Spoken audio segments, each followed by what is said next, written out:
जय गुरु दोस्तों, स्वागत है आपका श्री कृपा एकेडमी में।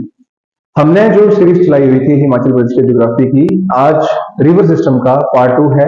और इसमें आज के वीडियो में हम देखेंगे रावी रिवर के बारे में। रावी रिवर 5 महत्वपूर्ण जो नदियां हैं हिमाचल प्रदेश की, उनमें से एक महत्वपूर्ण नदी है जिसका उद्गम कांगड़ा से और चंबा वाले रीजन में फ्लो करके हिमाचल में होता है। तो आइए जानते हैं हम लोग रावी नदी के बारे में। रावी रिवर जो है ना, आप देखेंगे कि जैसे 12 डिस्ट्रिक्ट है, तो ये डिस्ट्रिक्ट है आपका कांगड़ा, ठीक है। और इसमें ये वाला डिस्ट्रिक्ट जो है इसको हम बोलते हैं चंबा डिस्ट्रिक्ट। तो ये चंबा की बाउंड्री है सारी की सारी, ये जो दिख रही है, और यहाँ पे ये कांगड़ा वाला क्षेत्र है। अब कांगड़ा में आपको एक रीजन दिखेगा जो कौन सा है, बड़ा भंगाल क्षेत्र। कांगड़ा में ये रीजन है बड़ा भंगाल क्षेत्र, ठीक है। बड़ा भंगाल जो रीजन है, यहाँ पे दो आपके ग्लेशियर्स हैं। एक का नाम है तंतगिरी और एक का नाम है भांदल। एक है तंतगिरी और एक है भांदल। इन दोनों ग्लेशियर से जो है तंतगिरी स्ट्रीम और भांदल स्ट्रीम, ये दोनों निकल रही हैं और दोनों मिलकर रावी नदी का निर्माण करती हैं, ठीक है जी। अब ये चंबा की बाउंड्री है। चंबा में जहां से ये एंटर करेगी उस जगह का नाम क्या है, बलोच। तो जो रावी नदी है वो चंबा में कहां से एंटर कर रही है, बलोच से एंटर कर रही है। और ये चंबा के बीच जीवनदायिनी नदी बनते हुए एक जगह जो है, उस जगह का नाम है खैरी। उस जगह का नाम क्या है, खैरी। यहां से ये चंबा को एग्जिट करेगी, चंबा को एग्जिट करेगी। और ये वाला जो रीजन है, ये कौन सा है, जम्मू का क्षेत्र है। ये जो रीजन है जहां पे ये एंटर करेगी, ये कौन सा रीजन है, जम्मू का रीजन है। और जम्मू का कौन सा क्षेत्र है, ये बसोली क्षेत्र, जहां पे एंटर करेगी बसोली ब्रिज के बाद क्रॉस करके, ठीक है। अब आप आगे क्या देखेंगे, ये जो रावी रिवर है चलती जाएगी आगे। और कल हमने पिछले वीडियो में, अगर आपने पिछला वीडियो नहीं देखा है तो आप उसमें देख लीजिएगा, हमने एक रिवर के बारे में देखा था जिसका नाम था चेनाब। चेनाब रिवर यहां से आ रही है और ये पाकिस्तान वाले रीजन में चली गई, ठीक है। पाकिस्तान वाले जो क्षेत्र है वहां पे रावी नदी जो है वो चेनाब नदी से मिलेगी। उस जगह का नाम है सराई सिद्धू, ठीक है जी। सराई सिद्धू करके जगह है, वहां पे ये किसके साथ मिल जाएगी, चेनाब के साथ। तो रावी देखा जाए तो किसकी साइड नदी हुई, चेनाब नदी की हुई। अब जो महत्वपूर्ण आपके पॉइंट बनते हैं यहाँ पे, वो क्या क्या बनेंगे कि एक तो बनेगा कि रावी की टोटल लेंथ कितनी है, रावी की कुल लंबाई। कुल लंबाई की बात करूं तो कहां से कहां तक, ये बड़ा बंगाल ग्लेशियर से लेके सराई सिद्धू तक जो टोटल लेंथ है इसकी वो है 720 किलोमीटर, ठीक है जी। कुल लंबाई जो है वो है इसकी 720 किलोमीटर। हिमाचल में इसकी कुल लंबाई है 158 किलोमीटर। ये क्या है, length in HP. Himachal Pradesh में इसकी जो लेंथ है वो है आपकी 158 किलोमीटर, और जो टोटल लेंथ है इसकी वो क्या है आपकी 720 किलोमीटर, ठीक है जी। अब इसके कैचमेंट एरिया की बात करूं, कैचमेंट एरिया रावी का, कैचमेंट एरिया, कैचमेंट एरिया का मतलब है जलाधिग्रहण क्षेत्र। तो ये कितना है, 5451 स्क्वायर किलोमीटर या वर्ग किलोमीटर, ठीक है। जब आप ना हिमाचल की रिवर सिस्टम पढ़ोगे तो आपके देखते हैं 5 रिवर जमीन हिमाचल की। अब उन 5 रिवर के हिसाब से अभी तक ये प्रश्न आया नहीं है ना। मैं एक फ्रेश प्रश्न की बात कर रहा हूं आपसे कि आज से ये प्रश्न नहीं आया कि हिमाचल प्रदेश में निम्नलिखित किस नदी का सबसे कम जल अधिग्रहण क्षेत्र है, कैचमेंट एरिया। तो मैक्सिमम लोगों की संभावना रहेगी यमुना जी को टिक करने की, क्योंकि वो सिर्फ हिमाचल में 22 किलोमीटर जा रही है। तो 22 किलोमीटर के हिसाब से आप उसका कैचमेंट एरिया डिसाइड करो तो ये सही नहीं है। आप जब यमुना रिवर सिस्टम पढ़ोगे तो आप देखेंगे शिमला, सोलन, सिरमौर से मैक्सिमम नदियां जो है वो किसमें, यमुना में अपना जल लेके जा रही हैं। उसका कैचमेंट एरिया उसका ज्यादा देखने को मिलेगा। वही रावी का देखूंगा तो यहाँ पे कांगड़ा वाला रीजन है, चंबा क्षेत्र जो कि आपको रावी रिवर फ्लो करते हुए देखने को मिलेगी। तो सबसे कम जो कैचमेंट एरिया है 5 नदियों की बात करूं तो रावी नदी का है, ठीक है। तो आप ऐसे लिख लेना,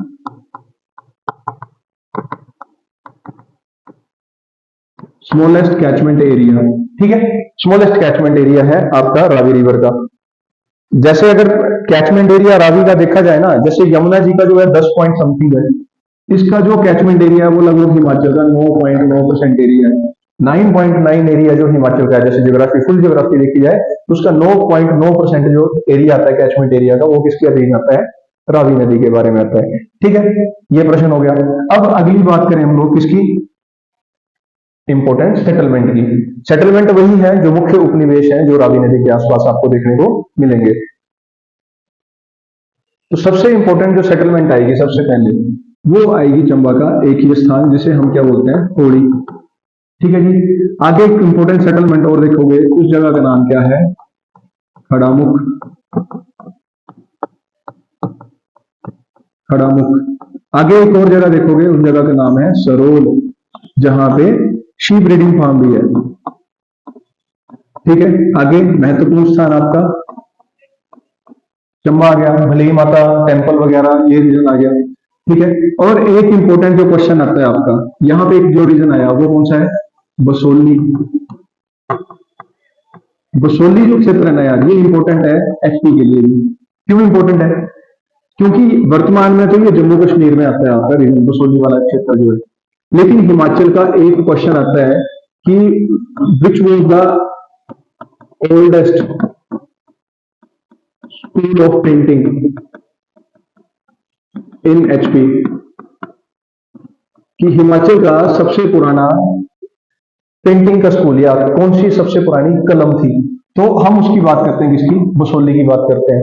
अब ये मत समझना कि वर्तमान में जम्मू में है तो हिमाचल का क्वेश्चन लिया रहा है, पूछ रहा है कौन सा था, मतलब भूतकाल की बात की जा रही है।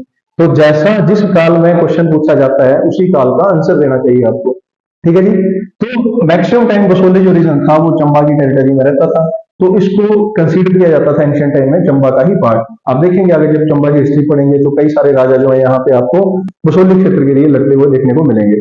ठीक है, तो यहाँ पे ये मैक्सिमम क्षेत्र उसी रीजन में था, तो उसके हिसाब से ये हिमाचल के पेंटिंग स्कूल में आपका प्रश्न जो है आ जाता है। ठीक है, अब एक प्रश्न और है जो स्टैटिक जीके का आपको आता है। पाकिस्तान में एक जगह है, उस जगह का नाम है लाहौर।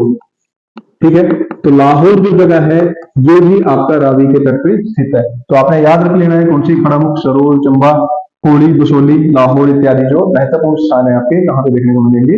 इसकी सेटलमेंट के रूप में देखने को मिलेंगे। अगला जो पॉइंट रहेगा आपका वो रहेगा रिवर्स की ट्रिब्यूटरीज का। जो आपकी रावी नदी है उसकी विभिन्न सहायक नदियां कौन कौन सी हैं। तो पहले हम रिवर्स को हम देख लेंगे कि कौन कौन सी ट्रिब्यूटरीज हैं आपकी रावी की, फिर उसके बाद उसको देखते हैं मैप पे। ठीक है, तो सबसे इंपॉर्टेंट जो ट्रिब्यूटरीज है, पहले तो आपने देख ही लिया कौन सा? एक तो देख लिया आपने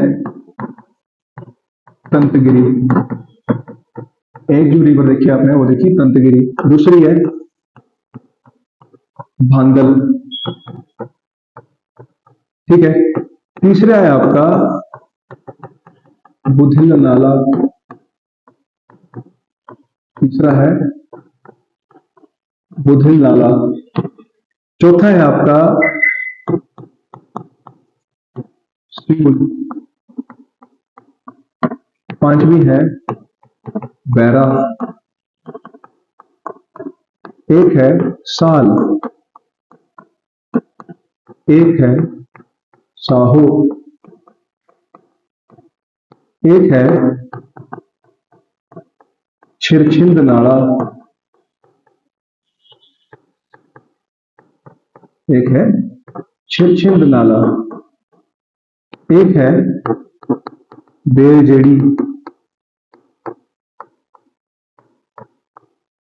ठीक है, एक है बेलजेड़ी। इतना आप देख लीजिए। और जो रिवर है इसकी, एक है आपकी ओडरा खड्ड। एक है ओडरा खड्ड, और एक और लिख लो साइवा। साइवा। ठीक है जी। अब देखा जाए तो ये इंपॉर्टेंट ट्रिब्यूटरीज जो हैं ये कहां कहां देखने को मिलेगी। इसके जो महत्वपूर्ण प्रश्न बनते हैं आपके, वो किसके बनेंगे? एक तो आपका सबसे इंपॉर्टेंट प्रश्न जो बनता है वो बुधिल नाला का बनता है, एक साल रिवर का बनता है, और बैरास्यूल तो इंपॉर्टेंट है ही। बैरास्यूल तो इंपॉर्टेंट है ही, और इसको थोड़ा सा हम एड ऑन कर लेंगे यहाँ पे कि ये कहां पे मिल रही है। और डायरेक्ट क्वेश्चन आपके रिवर्स के भी आते हैं कि ये फलानी नदी जो है किसकी सहायक नदी है। ठीक है, ये जो मैंने क्वेश्चन बताया इसके जो राउंड किए हैं, ये इनके मीटिंग पॉइंट का हो सकता है, या इनके आसपास की सेटलमेंट हो सकती है, या कोई इसके साथ जुड़ी हुई बात हो सकती है, उससे इंपॉर्टेंट क्वेश्चन है। लेकिन बाकी नदियों के भी इसके क्या आ जाते हैं कि कौन सी रिवर, मतलब किस रिवर की सहायक नदी, जैसे छिरछिन नाला भी क्वेश्चन पूछा गया है कि छिरछिन नाला जो किसकी सहायक नदी है। अब थोड़ा सा इसमें देख लेते हैं मैप में हल्का सा, फिर मैं आपको लास्ट में लिखवा दूंगा कौन सी नदी जो है कहां से क्या कर रही है। ठीक है जी, तो आप यहाँ पे देखेंगे कि जैसा हमने देखा कि जो रावी रिवर है वो बुधेल नाला, ठीक है, वो रावी रिवर जो है वो बुधेल नाला और पंतगिरी से मिलने से बन रही है। अब ट्रिब्यूटरीज की बात की जाए तो आप क्या देखेंगे, ये वाला जो रीजन है, ये वाला जो रीजन है ये कौन सा है, ये है कुर्ती पास, कुर्ती दर्रा, ठीक है। और ये क्षेत्र किसका प्रमुख स्थान है, ये है केवल वजीर जी का, मतलब स्वामी कार्तिकेय जी का, और उनकी बहन जो है मुराली माता, उनका ये स्थान है। वजीर इसलिए बोला जाता है क्योंकि स्वामी कार्तिकेय जो थे वो इंद्र के क्या थे, सेनापति थे, ठीक है, तब वजीर नाम दिया गया है कुक्ति पास।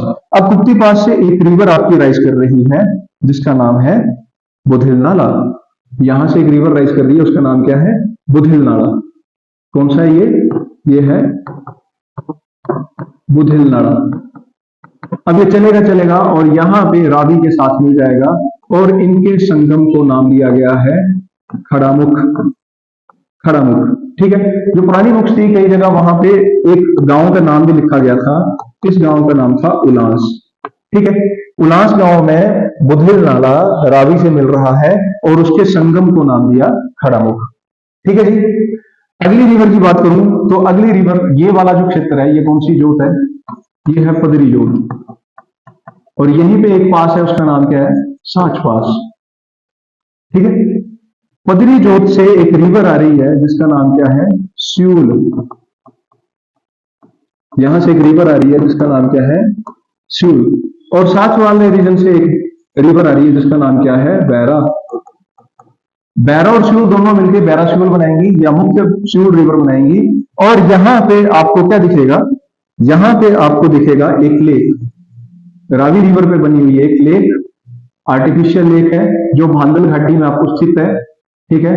और उस लेक का नाम है, उस लेक का नाम है चमेरा लेक, इस लेक का नाम है चमेरा लेक। तो ये जो बैरास्यूल है ये चमेरा लेक में मिलेंगी, लेकिन किस स्थान में मिलेंगी, इस स्थान का नाम है चोहड़ा,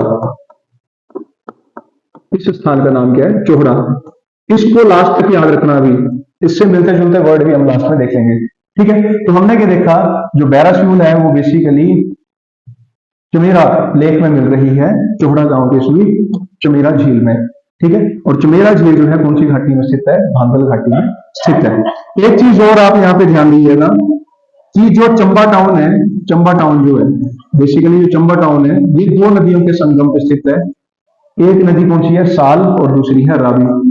तो चंबा शहर जो है वो साल और रावी के संगम पर स्थित है। डन। हमने बोला था कि खैरी जो जगह है वहां से रावी जो है एग्जिट कर रही है, किसमें, जम्मू कश्मीर में, बसोली वाला रीजन जो है। तो बसोली वाला जो क्षेत्र है यहाँ पे एक और रिवर इससे मिल रही है, उसका नाम क्या है, इस नदी का नाम है साइवा, ठीक है। तो ये नदी जो हमने इंपॉर्टेंट बताई हुई थी आपको यहाँ पे दिखा दी। तो इसके बारे में थोड़ा सा लिख लेते हैं जो हमें लगेगा पेपर पॉइंट ऑफ व्यू से इंपॉर्टेंट है। हमने क्या देखा कि जो रावी रिवर आ रही है इसके अलग अलग ट्रिब्यूटरीज हैं। एक ट्रिब्यूटरी हमने जो important paper point of view से देखी वो देखी बुधेल नाला, दूसरा हमने देखा बैरास्यूल, ठीक है, तीसरी हमने देखी साल, चौथी देखी हमने साइवा। बस इससे ज्यादा आपको प्रश्न नहीं आएंगे। हाँ, एक और ट्रिब्यूटरी है उसको हम देखेंगे जब बुधेल नाला को पढ़ते हैं, ठीक है जी। तो इसको मैं कर रहा हूं थोड़ा सा आगे। आप क्या देखेंगे, आप हैं चंबा में, ठीक है। चंबा से आप जा रहे हैं कौन से रीजन के लिए, कोड़ी वाले रास्ते पे जा रहे हैं। यहां पे एक स्टेशन आया, उस स्टेशन का नाम है खड़ामुख, ठीक है। ये सीधा रास्ता चला गया होली के लिए। खड़ामुख से जब आप रास्ता रावी रिवर को क्रॉस करोगे तो इस रीजन में आपको एक जगह मिलेगी, उस जगह का नाम है भरमौर। भरमौर से आगे एक जगह मिलेगी, उस जगह का नाम है हड़सर, ठीक है। भरमौर है, भरमौर से आगे आपको एक जगह मिलेगी हड़सर, और हर्षल से आगे आपको मिल गई माउंटेन रेंज, और यहाँ पे कौन सा पास है आपका, कुक्ति पास है, जो लाहौल स्पीति को भरमौर से कनेक्ट कर रहा है। कुक्ति पास है जो किसको कनेक्ट कर रहा है, ये कनेक्ट करता है लाहौल स्पीति को किससे, भरमौर से। डन हो गया। तो यहां से आपका कौन सी रिवर, यहां से कुक्ति पास के लिए चले गए। अब यहां से एक रिवर निकल रही है जिसको हमने पहले देख लिया, वो है बुधिल नाला, और यहां पे जाके किससे मिलेगा, रावी रिवर में मिलेगा, है ना। तो ये कौन सा है, इस बुधिल नाला, या बुधिल नाला भी बोलते हैं इसको, बुधिल नाला। तो बुधिल नाला कहां मिल रहा है, खड़ा मुख में मिल रहा है, इसको आप देख लीजिएगा, लिख लीजिएगा, ठीक है। अब कभी जैसे अभी अगस्त महीने में जन्माष्टमी का त्योहार आएगा, है ना। जन्माष्टमी के दिन जो है चंबा में एक महत्वपूर्ण फेयर जो ऑर्गेनाइज होता है, और वो है आपकी मणिमहेश जात्रा, ठीक है। मणिमहेश जात्रा जो चंबा चौगान से चलती है, 15 दिन चलेगी और मणिमहेश में जाके संपूर्ण होगी, ठीक है। तो जाएंगे कैसे, जैसे आप भरमौर पहुंच गए, हटसर पहुंच गए, हटसर से आप जा रहे हैं अब मणिमहेश के लिए।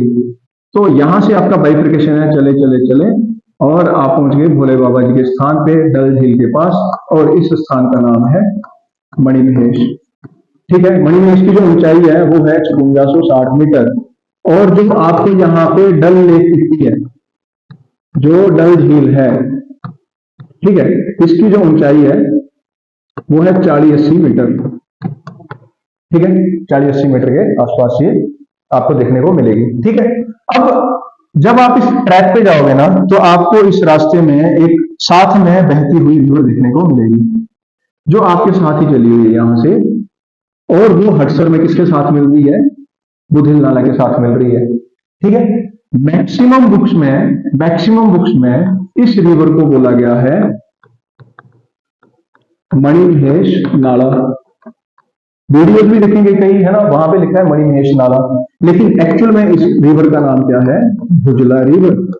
इस रिवर का नाम क्या है, भुजला रिवर, ठीक है। अब इंटरेस्टिंग फैक्ट जो आपको पेपर पॉइंट ऑफ व्यू से भी इंपॉर्टेंट रहेगा, और धार्मिक दृष्टिकोण से भी इंपॉर्टेंट है, धार्मिक दृष्टिकोण से भी इंपॉर्टेंट है, वो क्या है वो अभी बता देता हूं आपको। देखिए, मृत्यु के बाद हमारे जीवन के साथ क्या होगा, हमारी आत्मा क्या विचरण करेगी, क्या चीजें करेंगी, वो सारी की सारी चीजें किसमें बताई गई हैं, गरुड़ पुराण में बताई गई हैं।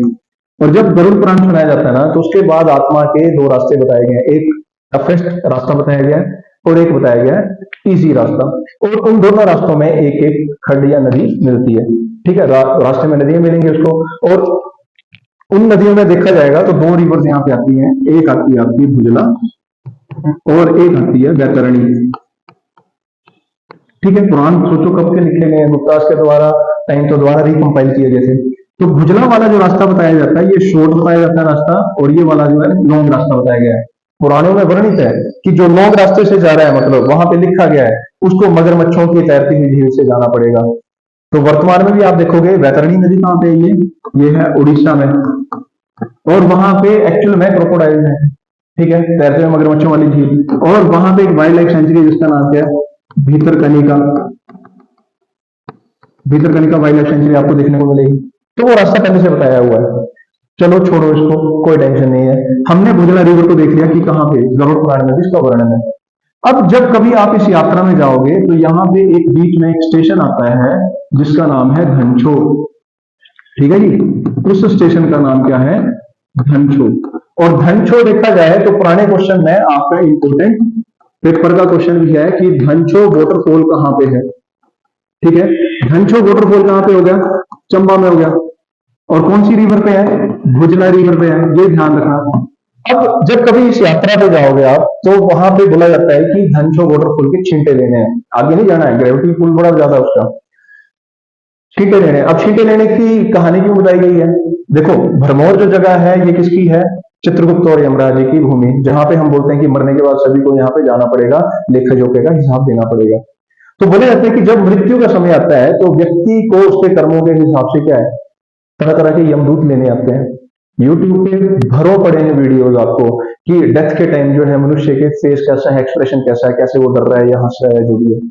तो जिसने बुरे कर्म किए हैं, अगर सनातन के हिसाब से देखा जाए, तो उसको क्या दिखेंगे, मतलब बुरे फेस वाले जो दूत हैं वो दिखेंगे, ठीक है, भयानक रूप वाले दूत दिखेंगे, और जो अच्छे कर्म वाले होंगे सौम्य रूप में हंस खेल के वो व्यक्ति जो है प्राण त्याग रहे हैं।